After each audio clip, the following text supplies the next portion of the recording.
How's it going, YouTube? Yeah, patmac here, coach for the Sacramento Saints Slash, bringing you a little bit of a special treat here.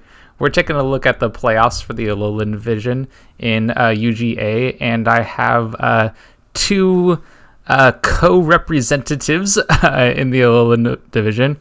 We have JP Lacey. Why don't you say hi? Hey guys, it's your Alola Division mod, JP Lacey, also coach of the Washington Pokemon team, your two-time champ, hoping to make it a third go. Here to kind of give you a little preview of our playoff road to the Alola Trophy this season. And we also got P-Dons here. Go ahead, P-Dons. Hi everyone. P-Dons here. Most of you in UGA might know me from my hour-long post commentary videos. I'm honestly glad I'm here. I had a pretty successful first season in UGA, and I'm hoping to turn it into a little more. But I'm gonna have to go through two of the coaches on this call and like five others that are really good in this division. So I'm looking forward to breaking this down. Yeah, very exciting. We've had an 8-game season, as you can see from the records there. And you also get a chance to see differential KD, MVPs, and I don't know, there's some really cool things when you check out the MVPs right here. Like Diggersby, Regis, Crussell. Like, oh my god, that's so exciting. Yeah, I think that we had a lot of surprising mons kind of throughout our KO leaderboard. I think Don's Diggersby there took our KO, crown KO champion. So good work on you there, taking a tier 3 mon and bringing it to the top of the KO leaderboard in the division. Yeah, but, I'm almost shocked as you guys are. But you just edged out Pat's Celesteela there. I think what Pat had 30. What was it? I honestly don't even know. I don't usually pay attention to kill leader, but it's really cool. It's 23 for Diggersby and 22 for Celesteela. And then just kind of looking at the teams, I mean, Mystic with his East Coast Umbreons came in undefeated. Pretty dominant performance there. Edon's number 2, 7-1 with his only loss going to Mystic.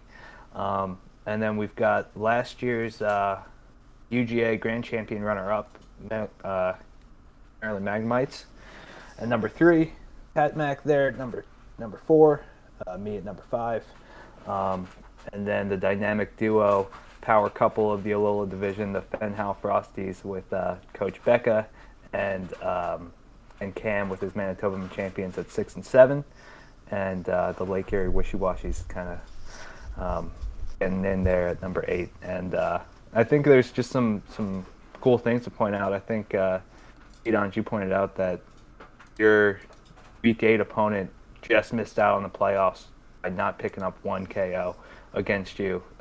And, you had a +6 differential in that, kill differential in that match, and if it was just +5, he would have been in. Yeah. So just goes to show how tight the division was and how just one KO difference, 1 mon living on 1 HP magically could ended up being the difference maker in who made the playoffs and who didn't.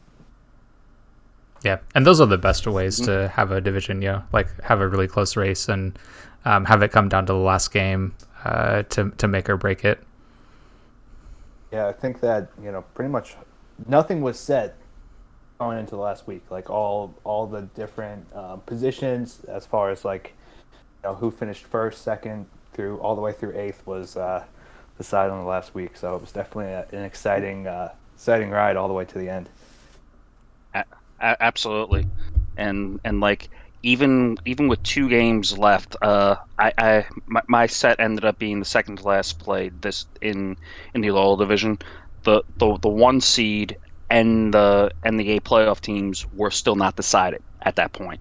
So this was a very close division throughout, and like you could see the records of the playoff teams as well. Like 6 of them all within 1 game of each other, and there were 2 more who missed it, 4 and 4 as well. So it is really bunched up, and I do feel like it's anyone's game. Yeah. So you guys want to kind of get into the individual teams, unless one of you guys got something else to say about how things finished up? Nah, let's go for it. So I guess there is Yep, one team go that for did it. not keep it close. Like this team, the East Coast Umbreons, they did not keep it close. 8-0, undefeated throughout the season, and like I'm not surprised. Look at this team. This thing's crazy. Yeah, and I think when we did our initial power rankings for the season, I mean, we kind of all noted that this is a top heavy team, and who they brought each week was kind of apparent of that. But still, it doesn't matter if you're top heavy, but your top is so good, you just rack up wins, and I think that's kind of what Mystic showed with his team here. Yeah, between Landorus T, which has been a massive threat in real VGC going on like 10 years now, I think. Urshifu, Rapid Strike, Entei, Sylveon, Duraludon, like, even Gatita, like, you run out those five and you trap things, like, that is strong. And if something is if there's another Mon that can work a little bit better in another matchup, like you could easily swap one out for like Rotom and Mo, or get some pranks to stuff from Morgrim. Like, Yep, and I think this is really strong. that's kind of what he typically did. I mean, he had that kind of rotating last piece, and then just like 4 to 5 strong bonds that just kind of came game in and game out. Yeah, it's one of those teams like when you prep against them, you know what you need to be able to deal with, and that doesn't make it easy. Exactly. Yeah, I think Pedons, you're the only one of us that played Mystic in the regular season, right? Yes.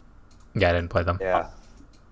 Yeah, so, but I think you saw just how tough it is to, take down these, even the 6 mons that are coming. It's like, well, I know they're coming, but how do I stop them? Yeah. Not only that, Mystic is a very good pilot of this team. Like, Yeah, he was an incredibly strong player against me as well. I had to hit blind hypnosis to bring it to game 3. It was like, I would love the chance to play Mystic again, but that only happened in the finals. But if I do get there, it's going to take a lot to knock this team off. Like, the yeah, pieces are beautiful. yeah. I think that we would all enjoy that matchup, even though that would mean either Pat or I are in the finals.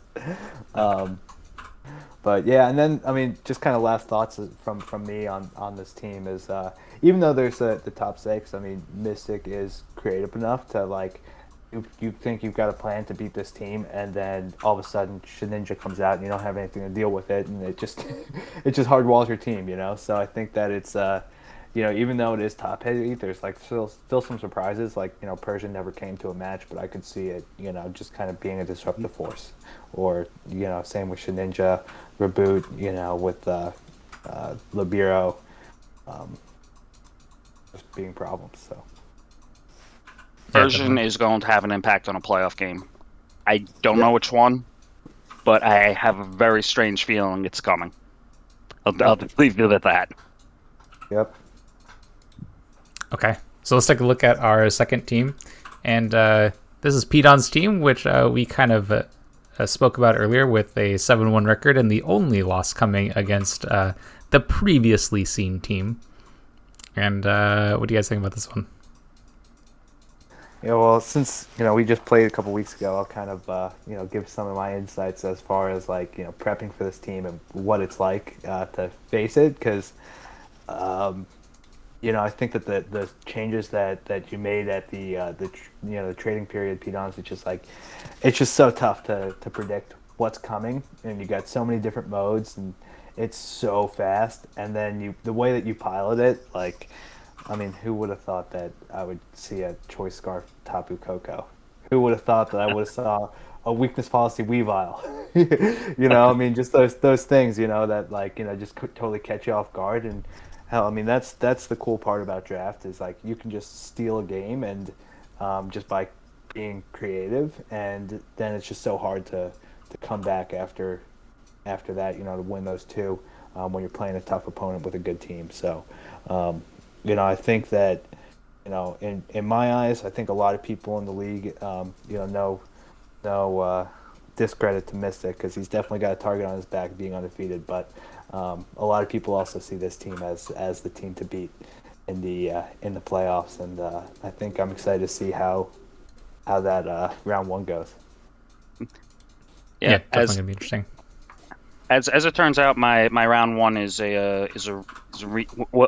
a little bit, but my round one is a rematch of week one, and yeah, I think I I I do have a tough match, but I'm also excited to see how far I can take this team. Like it has a lot of mons that I like in real VGC, like Dragapult, Gothitelle. One of my most successful teams that I ended up playing at Worlds 2018 had Gothitelle and Politoed. So I was really excited to get that trapping stuff. Really excited to do the parish stuff. Like Diggersby came out of nowhere for me. I totally admit that. Rizian was like really fun to get with Dragapult. Like you got to respect the beat up mode every week, and like I have some very cute unevolved Pokemon that would essentially be like S tiers in a Little Cup draft. So I guess that's why they're D&D here, but both Togepi and Coughing are beautiful disruption pieces, and I might need to rely on some of that to help me move forward in the playoffs. Yeah, I can see that. Like Yeah. coming against this team, like you have to be prepared against all the different modes that like Pedons has shown throughout the season. Like there's a lot of different combinations that are here, and it's difficult to prep for. So there's a lot to think about, and like the team is so fast in general that like you have to address speed coming into the match, like pretty much no matter what your team is. Yeah, exactly. And then you have redirection on a Togepi, and it's like you have to have an answer for that. You have to have an answer for Brazion. You have to have an answer for Diggersby. You have to have an answer for Politoed and Gothitelle, but also Politoed, Omastar, and then Dragapult, Coco, and then even you can do some creative things with both the coughing and the frostmoth. So it's like you have to prep for every single mon, and those are just the makings of a champion team. Yeah, definitely. And if anyone was listening and paying very close attention to what JP was saying, he never mentioned Weavile, and Weavile wrecked him in his match. So we just got to be careful of that too. Yep. All right, let's take a look at this next team. We got the Maryland Magnemites with, if I remember correctly, this team was pretty highly rated in the power rankings. Yeah. Yeah. And also last season's UGA runner-up and Sinnoh champ. So good team, and I think just adding that Excadrill in the trade week really just made it even more scary. So Yeah, it's a sand mode no one wants to deal with. Like if you go into Trick Room, the Regice is going to be very strong. Like I see ways where the Dust Noir can like throw rocks at it, and all of a sudden it's a +2 Regice in Trick Room, just totally destroying things. But if you're out of Trick Room, you got to worry about the sand. Primarina itself is a beast. You got the redirection and a really good attacking coverage with Volcarona. Like this is a complete team. Yeah, there's a lot to think about when playing against this one. Yeah, I played him week one, and that was before he had the Excadrill, and that was a tough match that I barely eked out just by, what I mean. It was a read turn one of game three, and if he made the right read, he would have won. If I made the right read, I won, and it was a flip of a coin, really. So that one could have went either way, and it could have been him at the number 2 seed instead of or whatever, and me fighting for the last spot of the playoffs last week. So definitely definitely a scary team for sure. Yeah, another one of those teams that you got to really prep for everything. There's a lot of different modes here too, and the Pokemon are just all individually strong. Yeah, like Buffalint, for example. Like you don't see that much in real VGC, but it's got beautiful stats for a Trick Room on. So like something in draft, if you don't take that seriously, even that's gonna bother you. And plus, Sap Sipper, so it's immune to like spore stuff. So, like you have the sand, you have the Primarina, you have the Regice. Oh, and there's a Buffalint. Then don't forget about that Volcarona, which you have to have an answer for, as far as whether it's safety goggles on something, or running rock coverage, because it's a complementary team too, right? Because then if you go Rockfall into Volcarona, take that out, and then you got a speedy Excadrill coming out, or you try to go grass coverage into Primarina, and then you just actually gave the Buffalon the +1 attack boost. So a lot of compliments on this team for sure. Exactly. All right, well, let's take a look at our next team with the almost kill leader, just behind the Diggersby, with the Celesteela. And this is my team. I like this team. What do y'all think? Yeah. I ended up playing it, so yes, I definitely like this team. It was hard to prep for, because you have both the fast and the slow mode. The Lopunny is a support mon that can drive people insane if you use it properly. You've got 18 Pokemon and one in the Silvally. Celesteela is always a complete monster in draft. Milotic can be run so many different ways. Stena Scorch is immune to Intimidate and has great coverage. Like even the Pikachu, like you've used that so well this season that it's not just a Lightning Rod protecting Mon. Like it does a lot of status stuff too. Like this was really hard to prep for, and I also feel like the last team, it's also complete. Yeah. So spoiler alert again. Pat and I play each other round 1 of the playoffs, so don't want to give away too much, and I'm sure he'll say the same when we get to my team sheet. But it's definitely the speed ranges are there, where it's tough because you never know what's going to come. You can't fake out that Crobat. So if you go fast, then it's like, well, luck with Trick Room, and then good luck trying to outspeed them. But then you could go Trick Room the next game, just totally throw you for the loop. I mean, I think that Tail Room teams are like one of the hardest to prep against, because even in team preview you don't know what's coming. And then, not to mention, you probably have the best fantasy core of any team this season. So it's definitely gonna be a challenge. Yeah, it's gonna be fun. I'm really looking forward to it. Yep.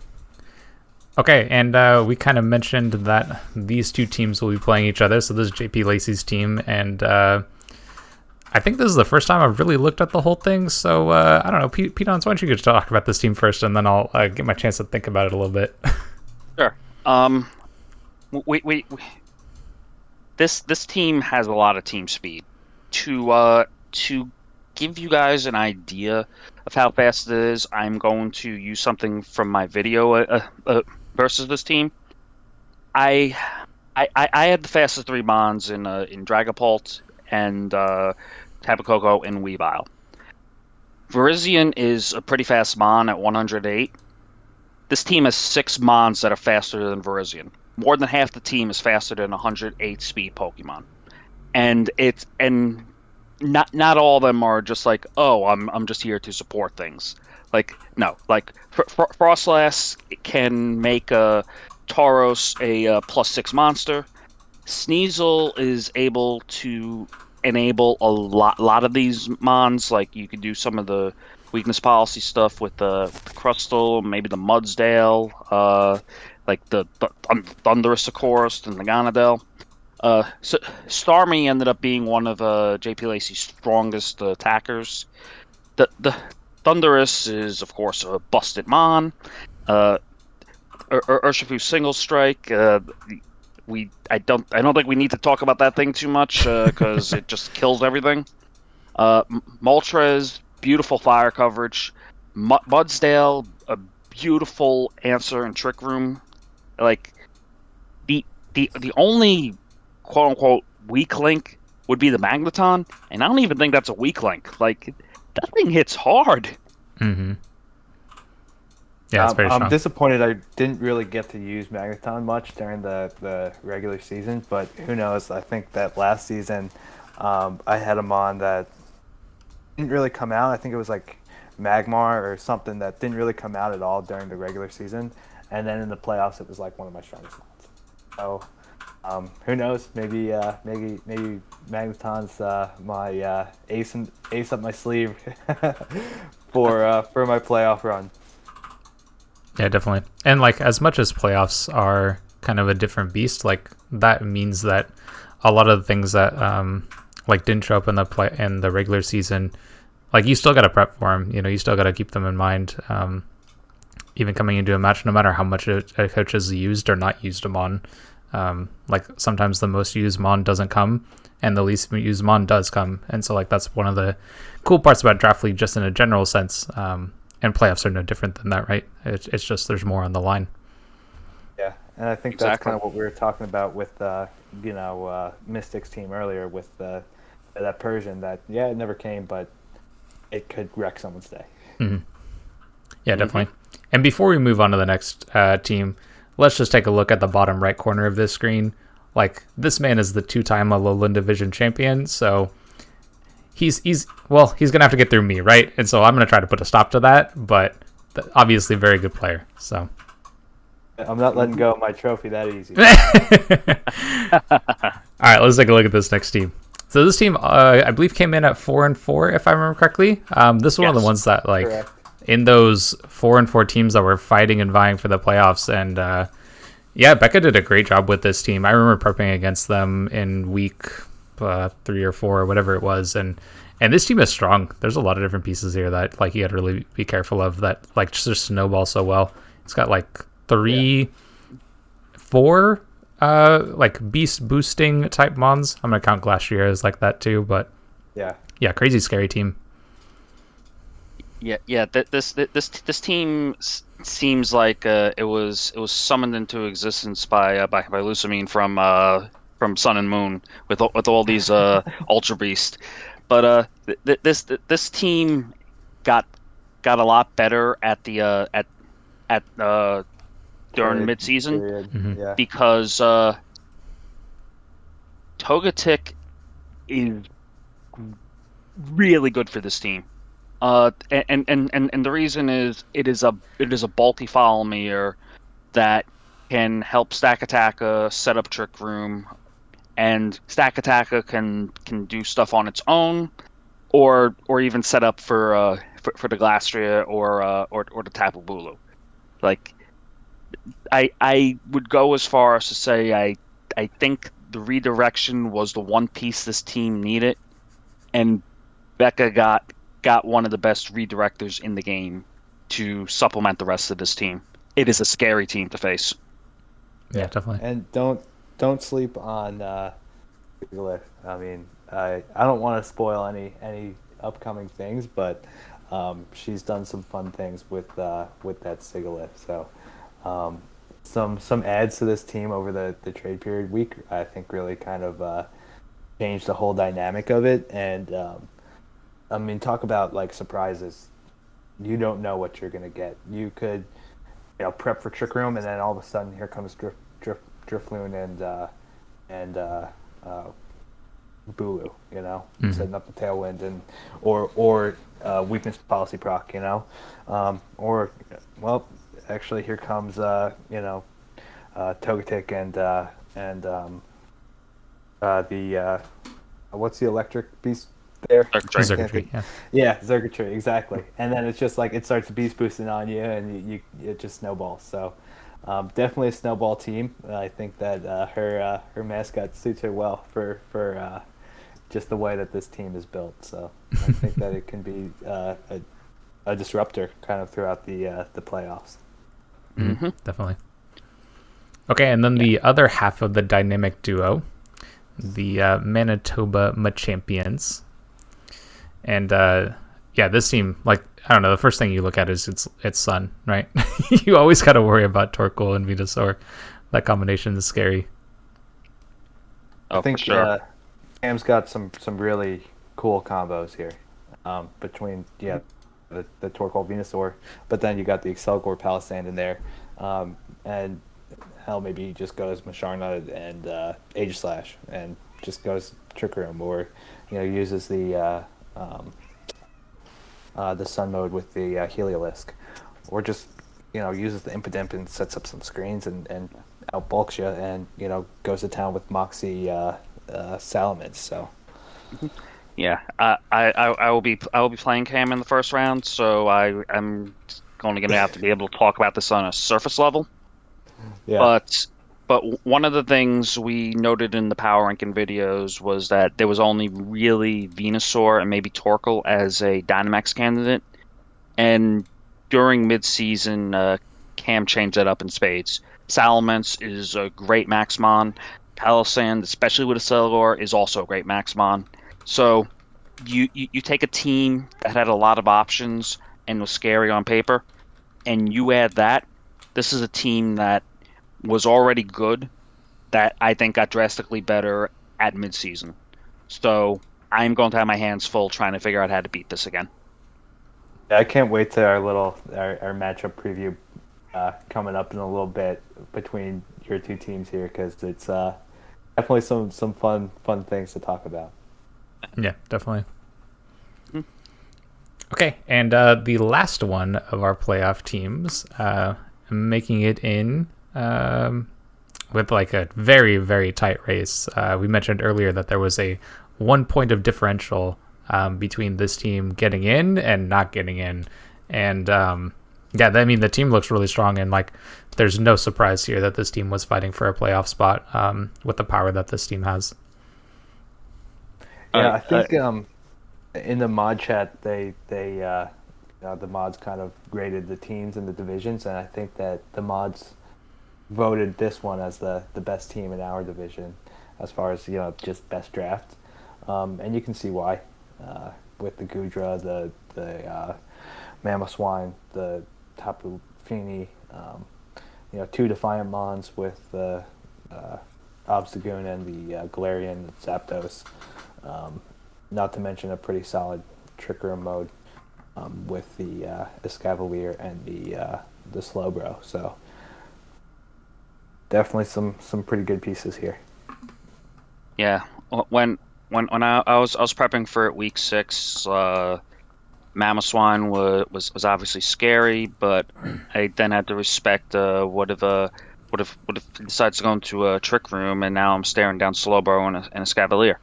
And obviously Galarian Zapdos is like you have a flying and fighting stab coverage. I had Max Airstreamer, which is really good. Rose Raid is actually one of the signature mons of my friend in the Kalos division, Connor of the Turquoise Teddirosa. So I see Rose Raid, and I'm definitely worried about taking like really strong grass stab attacks and being put to sleep.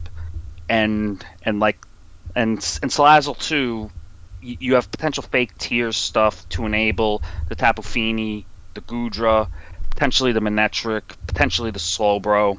Like, there are a lot of good pieces here, and Mystic may be 8-0, but Mystic is going to have to prep hard to win this one.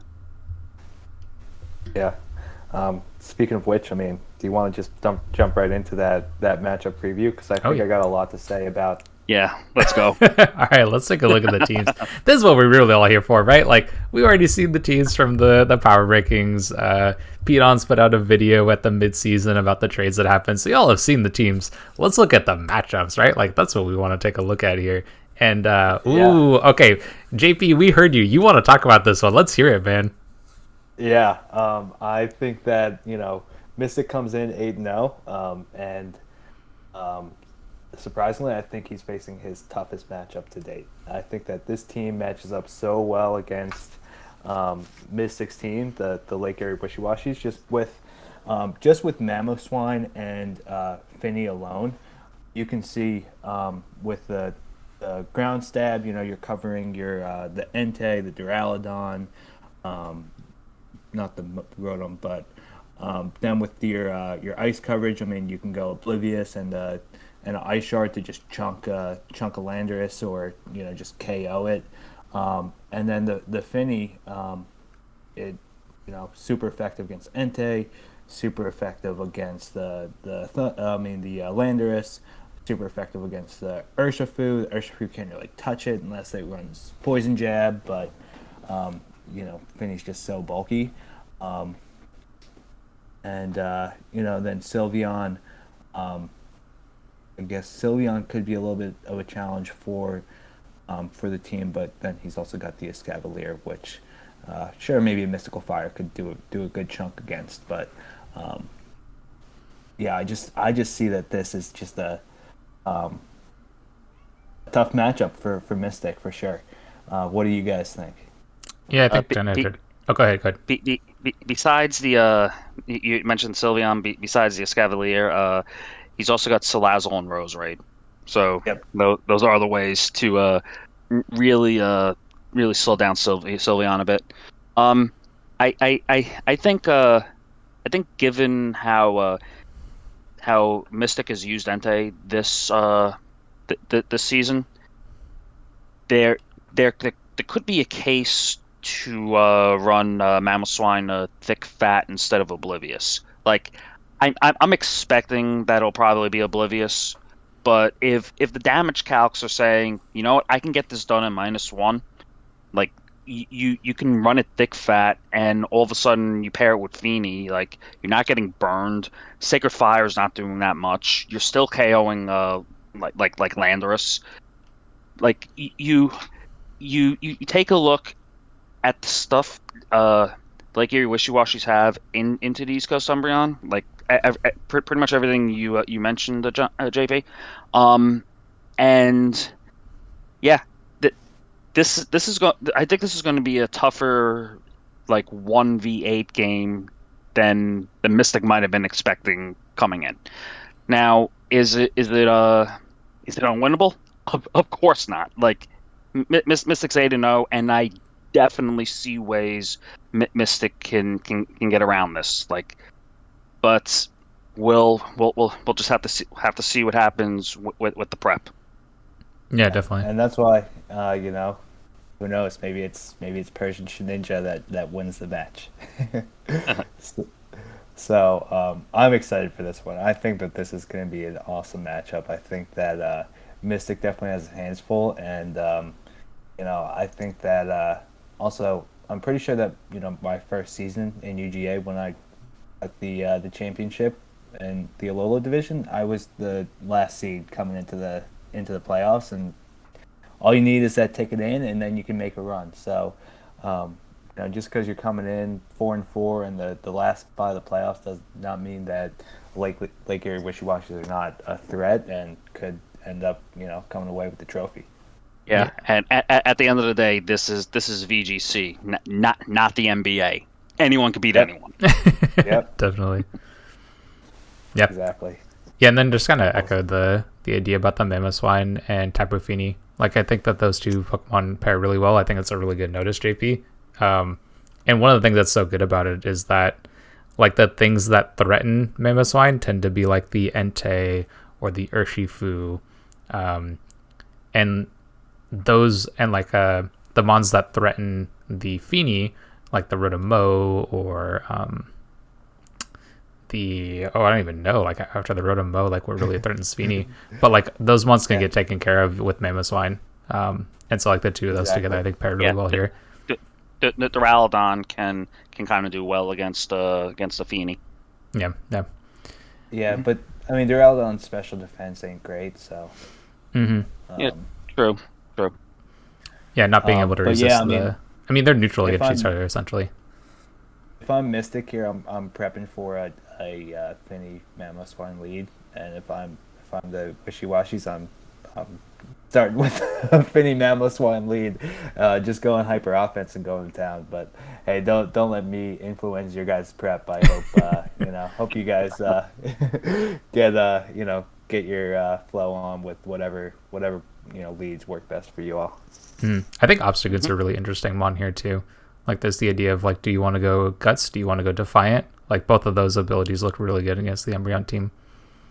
Yeah, and don't forget about some of the Stonejourner comes out to boost the Mamoswine, or even if you go with the Trick Room mode, it's very strong too. So definitely. Yes, sure. Okay, let's take a look at the second matchup here. So this is Pidon's matchup. I'm excited to talk about. Oh, okay, yeah, go for it then. You got ideas? Bring them. Oh yeah, I just think that it's funny because Pidon's has like the fastest team in our division, and then he's going against the fastest team in our division, with Selgor just being the fastest mon. And then not to mention the Venusaur and Sun just being super fast too. But with Venusaur and Torkoal, you have to talk about the Politoed on the other side. So a little bit of a weather war, a little bit of a speed war. Maybe the champions go Trick Room to try and counter the speed. I think that it's definitely what's exciting the most about this matchup is that both these teams could go with 5 different modes. I mean, with the Selgor, the Palossand, with the Torkoal and the Venusaur, the Salamence. I mean, they all kind of have, you can make the case for all those, different modes coming against Pidons, and then of course, you could just go Trick Room too.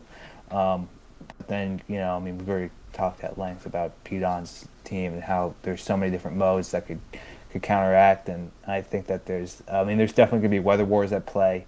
There's going to be speed wars at play, and I think that this one's going to be an exciting match to see these two teams and their creativity at play in in a playoff atmosphere. Yeah, it's going to be really interesting to see how this plays out. And I'm definitely nervous to play this one. Like. I just mentioned it's VGC. Anyone can beat anyone, but at the same time, there are so many pieces on this team that it's going to be difficult to prep for them all. And as I mentioned, this team got better at midseason as well. So the stuff I did week 1 may not necessarily work anymore. So I said it during the Power Rankings video. I'm going to say it again. I'm just happy I got 2 weeks to prep for this. Definitely. There's a lot of different things that could happen here. Yeah, anything that I maybe overlooked, Pat? Oh, no, just like the idea of weather, I think, being really important in this match. I think it's really going to matter. And like calling the switches around weather, I think is going to be interesting. Like I kind of wonder about how effective Politoed could be just when like Venusaur just having that grass typing makes it a little bit stronger. So just kind of something to think about. But I 100% agree with what you mentioned about weather. 100% agree with you about speed. I think Gothitelle is going to be super interesting here because I think there's a case to be made for it being able to trap something in and having it dealt with. And then the mid-champions are just going to have a hard time getting their synergy stuff to work if they lead wrong. So. I think that it's definitely. I think Gothitelle is definitely a big piece of this matchup, just on paper. Who knows what actually ends up coming? But yeah, because when you're looking at a weather war, you're usually thinking about, oh well, you got to call those switches right and Yep. all that stuff. But Yep. then, well, if you've got Gothitelle out in the field, well, you can't switch, so there's no call to be made. Yep. But the Venusaur definitely matches up well against a lot of different pieces. But who knows? Maybe we get weakness policy Weavile again. Seems totally possible, right? Like, there's a lot to keep in mind with this Yeah. matchup. Exactly. Okay, let's take a look at our next one here. So this is the Fenhal Frosties and the Maryland Magnemites. And just kind of like looking at it, I think one of those things that Becca, is weak against is the ground typing, and the Magnemites have one of the best ground typing duos in the game with the T-Tar setting up for the Excadrill. But like I said in the past, there's a lot of different ways to get around that with this team. Maybe you just go with the Sugarberry on the Stack Attacka and do a Follow Me Trick Room. Even if you Earthquake, you live the hit, you get Trick Room up, and then let Glacier Sweep after a max is over or something like that. So definitely going to be interesting thing to play. And kind of like I said earlier, who knows? Maybe you get the Bulu under Tailwind and EV it to outspeed and sand, or do some sort of weather wars, or who knows? Burns with the Drifloon, with Will-O-Wisps. A lot of different things that play.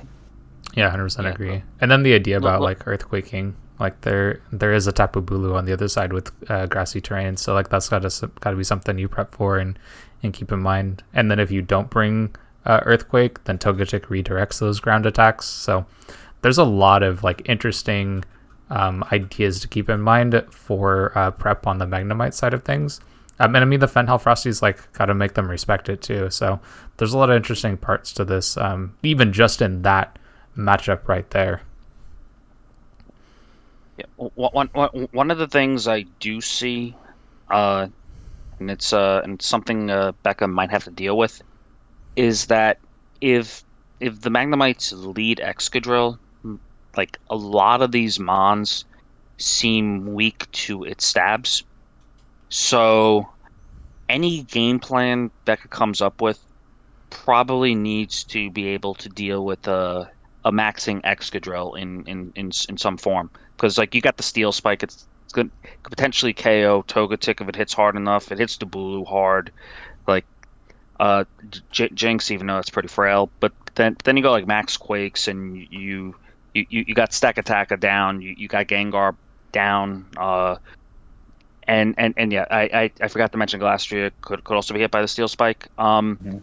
Any I don't think this is unwinnable by any stretch of the imagination for Becca, but any successful game plan is probably going to have to deal with that Excadrill. So I'm interested to see what she will come up with. Yeah, 100% Yeah. agree with you there. And it's just going to be interesting to see like who's going to be the max target on the Magnemites, because you could spend all week prepping for Excadrill maxing, and then it just sits there with a Focus Sash and clicks Earthquake or Iron Head, and then you're dealing with a max Tyranitar or a max Regice or a max Primarina, Yeah. and then you're up a creek. Yep. So And that'll be a fantastic adjustment from someone who made the grand finals last year. So yeah, you've got stuff to prep for if you're Becca, but you do have a team that I think can do it.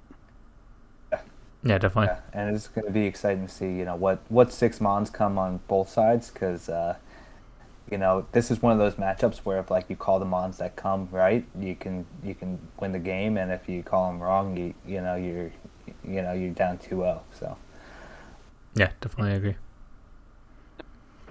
Okay, and then our last. Oh, do you have some more to say here? No, I was gonna say, let's discuss the two of you. Yeah. Here's the last matchup that we have to talk about, and it's me and JP. So, Pedons, tell us what you think.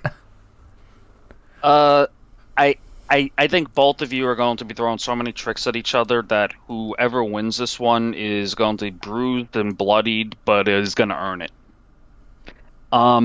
Essentially, we have a lot of speed on JP Lacey's side, and but we also have a good Trick Room mon in Mudsdale, which can also activate outside of Trick Room. While on the other side, we have Celesteela, which is a draft league monster. You don't know how that thing's going to be run. You, Garchomp is always a solid mon. Crobat is beautiful for the speed. My Milotic can be run so many different ways, like throwing a Salt Vest on, break and swipe, and like all of a sudden nothing's hitting hard, or it's got a Life Orb and it's a beautiful Dynamax candidate, or maybe even puts things to sleep with Blind Hypnosises. And and if you go into the Trick Room, like Hatterene is slower than Mudsdale, so like you're getting the Gmax Smite off. You I said earlier, but you've basically got 18 mons in one with the Savali. You have an additional 4 mons in the Gourgeist. Like you can use that however you want. And yeah, I feel like the 11v11 for you two is a chess match. And I wish both of you the best of luck in figuring out the best way to go about defeating the other, because I'm I'm kind of glad I'm not the one who has to solve this one. Oh yeah. It's gonna be fun to take a look at this team and dive a little more in depth about like what seems possible and what seems really good and what doesn't seem like it makes sense here. And I'm not gonna try to do that right now. Yeah. But like your team is amazing, JP. Like there's so many different pieces to it. We talked about it when we talked about the teams in general, and it is gonna be a tough match. Like there's just a lot of good Pokemon over there, and a lot that you really got to be prepared for. Yeah, and I think that that sentiment goes both ways because in my little time that I've looked at the matchup so far, I'm just like, I don't know. I don't know. I guess I'll have to take some time to sit down and really think it through and try to figure it out, and then see something completely different come our match. And I think that's the beauty of it, is to try to be prepared for everything, but you can never be prepared for everything. So we're both gonna have to make some educated guesses, and maybe a little luck will come into play and skill, but the beauty is that we're two good players playing a game that we're both skilled at, and have two good teams that can go in many different directions. So I'm definitely looking forward to it. The speeds are going to be interesting. The mons are going to be interesting. I would tell you what I'm bringing, but I don't even know yet. Oh man, dang it! And I was here about to get some more information. I know, right? But I'm sure we'll both show our perspective. Once we get the game recorded and played and share it with YouTube. Definitely, yeah. Yeah, and I'm definitely looking forward to watching both perspectives. This is going to be a good match. For sure. So speaking of the YouTube perspectives, let me just switch over to our leaderboard here so we can have a kind of closing thoughts and ideas here to finish things off. But just as a notice, right, all three of us are content creators. We don't actually know which YouTube channel this video is going to end up on. So whatever it is, right, like and subscribe, like check out some more of their content. And I'm sure whoever we put this video on, they'll have links in their description to the other channels as well. So definitely go check them out and support some more of the content creators that are here, as well as just all of UGA in general. Like this league is massive. There are so many different divisions, so many different players, so many different content creators. And like, I don't know, you could probably watch content day up or sun up until sundown and still have some more to watch later on. So it's a great place to be. There's a lot of different stuff going on in this server. in these leagues, and it feels good to have been a part of it, and to continue to be a part of it and continue to play these games with some of these great guys. Yeah, and take it from someone too who has qualified for the World Championships a few times on the actual circuit. Like I was very happy with with the competition level jumping into this league. I didn't know how easy or hard it would be, but I've been pushed and tested every week. So all these wins, like you see that 7-1 for me. I didn't just walk to that 7-1. I had to earn that every single week, which is a testament to the skill level of this league. I'm very happy I joined. So I would encourage you all, if you're on the fence, to join in season 4. Yeah, I think to kind of echo both your points, this is just one division of 6. That means that there's 6 other, 8 teams vying for a playoff win as far as their division goes. And then all those division champions play each other in the Champions Tour, and those are an exciting time too. So, check out the other divisions, and I want to thank everyone that competed in the Alola division this season. I think everyone was excellent players. I mean, I just lost my Week 8 matchup to a team that was 1-7 going in, and I was 6-2. So that just goes to show the how close this division is, and how anyone can take a victory, whether it be the 8 seed Lake Erie Wishy-Washies making a run and winning it all, or Mystic, kind of just showing everyone in the playoff what he did during the regular season, or one of the teams in the middle making a run. So it's going to be an exciting time, and thanks everyone for watching and following along. Thank you. Yep, definitely. And again, right, like, subscribe, and we'll catch you on the next video.